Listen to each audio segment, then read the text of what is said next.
melihat dasar yang membawa perubahan pada suku kita sendiri. Dan perlu kita bertanya, mengapa Yesus lahir di dunia ini? Nah, saya ingin kita bersama-sama melihat bahwa Yesus datang untuk menjadi sumber kasih, untuk mengasihi Allah dengan segenap hati dan dengan segenap jiwa dan dengan segenap akal budi, dan untuk mengasihi sesama manusia seperti dirimu sendiri. Mari kita lihat di dalam aspek ini, di mana Yesus datang untuk menjadi sumber kasih. Sumber kasih untuk saudara dan saya mengasihi Allah dengan segenap hati, segenap akal, segenap jiwa kita. Dan menjadi sumber untuk kita mengasihi sesama manusia, sesama sendiri. Nah, mari kita bersama-sama melihat dalam konteks ini, di mana Tuhan ingin kita mengasihi Dia dan juga pada masa yang sama mengasihi satu dengan yang lain. Nah, siapa sesamamu di tempat ini? Siapa sesamamu di Tenom? Siapa sesamamu di Sabah? Siapa sesamamu di dalam gedung ini? Yang paling dekat yang adalah sesamamu dalam sukumu sendiri. Amin. Bangsamu sendiri. Nah, Tuhan mau kita mengasihi Dia dan juga mengasihi sesama kita. Dan Ia perlu bermula daripada kasih kita dengan Tuhan, dan juga bermula daripada orang yang terdekat. Kita jangan tolak apa yang Yesus katakan kepada murid-muridnya, jadilah saksiku mulai dari Yerusalem, seluruh Yudea, Samaria, dan sampai kepada ujung bumi. Kita jangan tolak hal ini, kebenaran ini, karena Ia membawa kita untuk melihat bahwa orang yang terbaik untuk kita bawa mengasihi Tuhan, orang yang terbaik untuk kita bawa mendekati Tuhan adalah orang yang dari suku kita sendiri. Kecuali kita benar-benar dipanggil Tuhan untuk melayani suku lain, kita boleh pergi ke Kambodia sana, kita boleh pergi ke India, kita boleh pergi ke Pakistan, kalau Tuhan benar-benar membawamu untuk melayani suku itu. Tetapi kalau Tuhan masih mau saudara-saudari ada di Malaysia, saya percaya tujuanmu lahir di dunia ini adalah pertama, menjadi berkat buat keluargamu dan menjadi berkat buat suku bangsamu sendiri. Oleh karena itu, Yesus datang untuk menjadi sumber kasih, untuk memampukan saudara dan saya mengasihi Allah dan mengasihi sesama sendiri. Mengapa? Karena manusia sendiri tidak mampu untuk mengasihi Allah, dan manusia sendiri tidak mampu untuk mengasihi sesama sendiri. Kita tidak mampu. Kita perlu pertolongan dari luar. Kita perlu pertolongan daripada yang lebih kuat. Kita perlu pertolongan daripada yang adalah kasih. Maka itu Yesus datang supaya kasih itu dinyatakan kepada yang terhilang. Pernah saudara membuat statistik masih berapa suku kita yang belum mengenal Tuhan? Saya percaya masih ramai. Saya percaya masih ramai yang belum mengenal Tuhan. Tuhan mau kita mengasihi Dia supaya kita juga pada masa yang sama akan mengasihi sesama manusia. Nah, Yesus datang untuk menjadikan hubungan Allah dengan manusia itu suatu realiti yang hanya dapat dijalinkan satu-satunya melalui diri Yesus sendiri yang datang sebagai pengantara. Yesus pernah ditanya oleh seorang ahli Taurat mengenai hukum mana yang pertama dan yang terutama. Di dalam Matius pasal yang ke-22 ayat 37 hingga 40, mulai dari ayat yang ke-36, ahli Taurat ini bertanya kepada Yesus, "Guru, hukum manakah yang terutama dalam hukum Taurat?" Jawab Yesus kepadanya, "Kasihilah Tuhan Allahmu dengan segenap hatimu dan dengan segenap jiwamu dan dengan segenap akal budimu. Itulah hukum yang terutama dan yang pertama. Dan hukum yang kedua Yang sama dengan itu ialah kasihilah sesamamu manusia seperti dirimu sendiri. Pada kedua hukum ini tergantung seluruh hukum Taurat dan kitab para nabi. Saudara, kita perhatikan bahwa setelah kejatuhan manusia di dalam dosa, manusia dituntut oleh Tuhan sendiri, oleh Allah sendiri untuk hidup di dalam hukum ini. Setelah manusia itu jatuh di dalam dosa, manusia itu mulai dituntut oleh Tuhan untuk hidup di dalam hukum ini. Sebelum mereka jatuh dalam dosa, Tuhan tak perlu tuntut hal ini. Tuhan tak perlu tuntut mereka untuk mengasihi Tuhan dengan segenap hati, jiwa, dan akal budi mereka. Tetapi setelah mereka jatuh di dalam dosa, Tuhan tuntut mereka untuk berbuat demikian. Dan tuntutan Tuhan yang kedua adalah mereka harus mengasihi satu dengan yang lain. Dan mengasihi Allah dan bersama dengan mengasihi manusia, kedua-duanya ini tidak boleh dipisahkan, saudara. Untuk tidak boleh dipisahkan daripada kita bertindak untuk mengasihi sesama sendiri. Itu sebabnya kedua hukum ini Yesus satukan. Di mana Yesus mengatakan, dan hukum yang kedua yang sama dengan yang pertama. Walaupun ia dalam urutan yang kedua, Yesus tidak bedakannya. Yesus katakan yang sama dengan itu. Ia merujuk kepada tindakan yang pertama.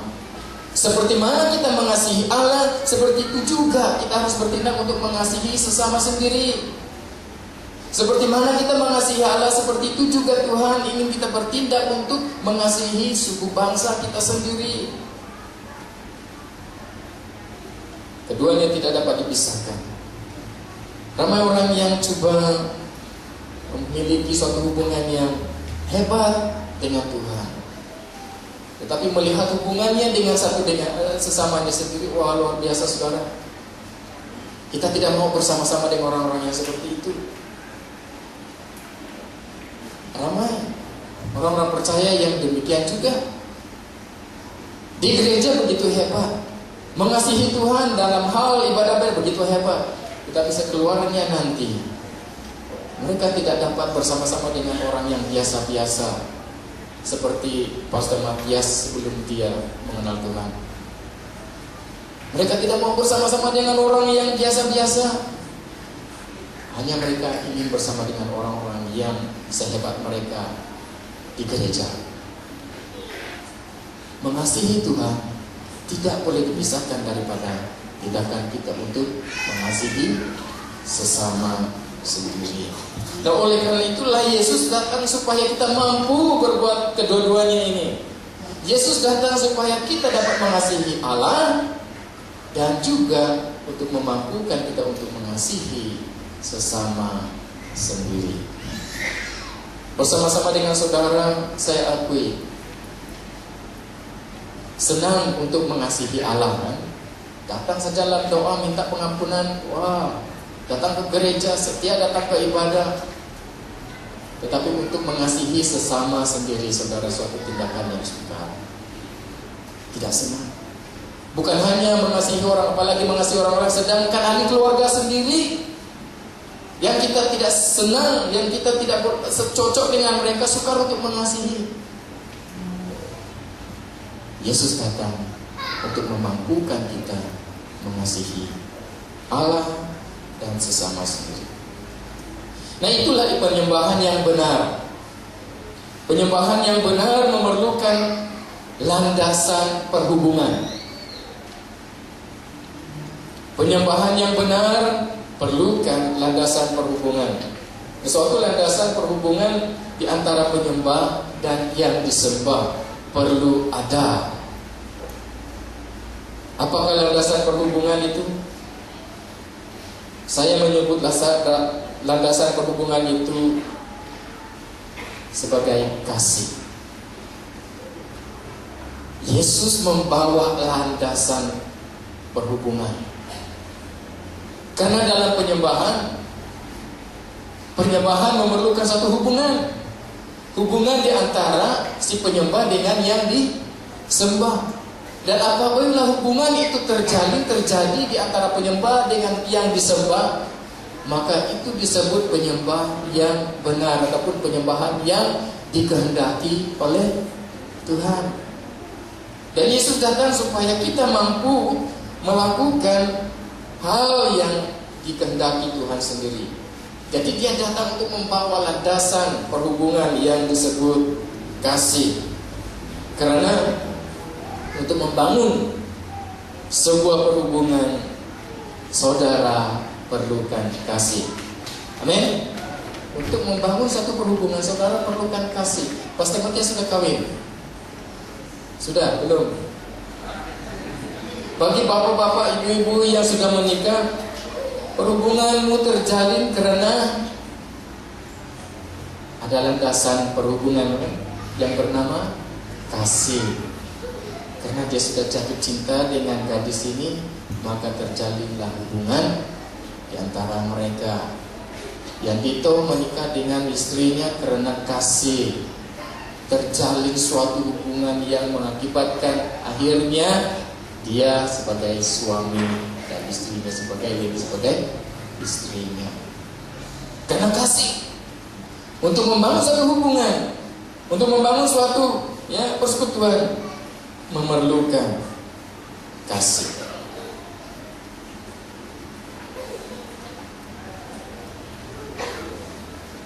Di dalam Yohanes pasal yang keempat, ayat yang ke-24,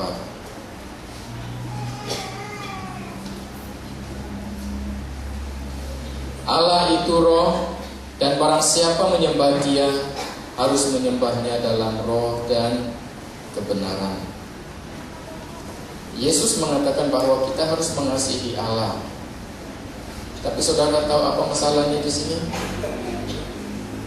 Masalahnya adalah Yesus juga mengatakan bahwa Allah adalah roh. Karena di dalam Yohanes pasal yang keempat ayat 22, Yesus mengatakan Allah adalah roh. Dan barang siapa menyembah Dia harus menyembahnya dalam roh dan kebenaran. Jadi bagaimana kita dapat menyembah ataupun mengasihi Allah yang adalah roh? Bagaimana kita dapat mengasihi dan menyembah Allah yang adalah tidak kelihatan?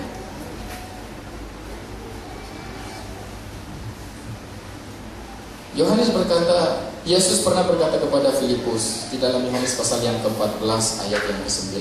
Kita membacanya bersama-sama.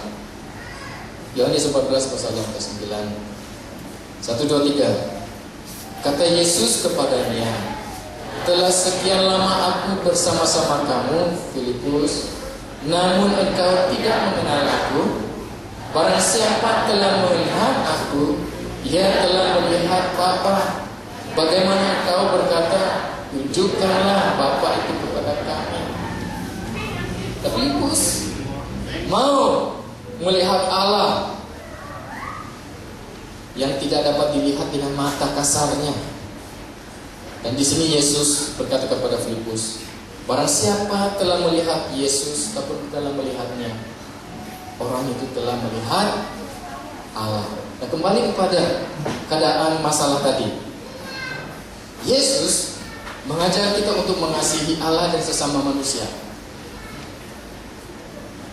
Tapi bagaimana kita boleh mengasihi Allah yang adalah roh? Karena Yesus sendiri telah mengatakannya juga bahwa Allah adalah roh. Di dalam pertemuan Yesus dengan Filipus, ini suatu penjelasan yang perlu kita perhatikan bersama pada saat ini. Di mana Yesus mengatakan, barang siapa telah melihat aku, ia telah melihat Bapa. Yesus berkata kepada Filipus, untuk melihat Allah, lihatlah Yesus. Maksud Yesus kepada Filipus ini adalah, kalau engkau mau melihat Allah Bapa, lihatlah aku. Untuk mengenal Allah, kenalilah Yesus. Untuk menyembah Allah, sembahlah Yesus. Untuk datang kepada Allah, datanglah kepada Yesus. Ini yang Yesus maksudkan kepada Filipus. Karena memang benar Allah tidak dapat dilihat, tetapi Yesus telah datang untuk menyatakan siapa Allah itu. Di dalam Yohanes pasal yang ke-14 ayat yang ke-6. Yohanes pasal yang ke-14 ayat yang ke-6, Yesus berkata, kita baca bersama-sama. 1, 2, 3. Kata Yesus kepadanya, Akulah jalan dan kebenaran dan hidup. Tidak ada seorang pun yang datang kepada Bapa kalau tidak melalui Aku. Dan kebenarannya di sini sama seperti yang Yesus katakan kepada Filipus tadi. Kalau mau melihat Allah, lihatlah Aku. Kalau mau mengenal Allah, kenalilah Aku. Kalau mau mengikut Allah, ikutlah Aku. Nah, kebenaran di dalam kata-kata Yesus ini adalah Yesus datang menjadi pengantara yang menjalinkan hubungan Allah dengan manusia. Paulus juga mengatakan hal yang sama. Mengapa Yesus datang ke dunia ini? Dan dia mengatakan itu kepada Timotius di dalam 1 Timotius pasal yang kedua ayat yang ke-5 hingga ayat yang ke-6. Kita baca bersama-sama. 1, 2, 3. Karena Allah itu Esa dan Esa pula Dia yang menjadi pengantara antara Allah dan manusia, yaitu manusia Kristus Yesus, yang telah menyerahkan dirinya sebagai tebusan bagi semua manusia. Itu kesaksian pada waktu yang ditentukan. Yesus telah datang untuk menjadi pengantara antara Allah dan manusia. Nah, dengan tindakannya untuk menjadi pengantara itu, saudara-saudari, dia menjadi sumber kasih, supaya saudara-saudari dan saya mampu mengasihi Allah dan mengasihi sesama sendiri. Dengan kedatangannya sebagai pengantara itu memampukan kita mengenal dan menyembah Allah, dan memampukan kita untuk menjangkau teman-teman suku bangsa kita sendiri. Yesus memberi implikasi mengasihi. Siapa yang harus saudara-saudara kasihi? Pertama-tama suku bangsamu sendiri, saudara-saudara. Pertama-tama suku bangsamu sendiri.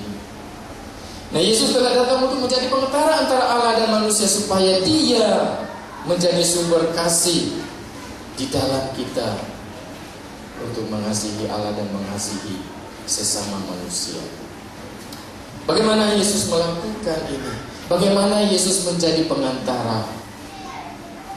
Bagaimana Yesus menjadi pengantara? Mari kita membaca bersama-sama dari Filipi pasal yang kedua ayat yang ke-6 hingga ayat yang ke-11. Di dalam ayat-ayat ini menjelaskan bagaimana Yesus menjadi pengantara sehingga Dia menjadi sumber kasih yang memampukan kita mengasihi Allah dan mengasihi sesama manusia. Ayat yang ke-6, 1, 2, 3. Yang walaupun dalam rupa Allah tidak menganggap kesetaraan dengan Allah itu sebagai milik yang harus dipertahankan, melainkan telah mengosongkan dirinya sendiri dan mengambil rupa seorang hamba dan menjadi sama dengan manusia. Dan dalam keadaan sebagai manusia, Ia telah merendahkan dirinya dan taat sampai mati, bahkan sampai mati di kayu salib. Itulah sebabnya Allah sangat meninggikan Dia dan mengaruniakan kepadanya nama di atas segala nama, supaya dalam nama Yesus bertekuk lutut segala yang ada di langit dan yang ada di atas bumi dan yang ada di bawah bumi, dan segala lidah mengaku Yesus Kristus adalah Tuhan, bagi kemuliaan Allah Bapa. Yang pertama, Paulus.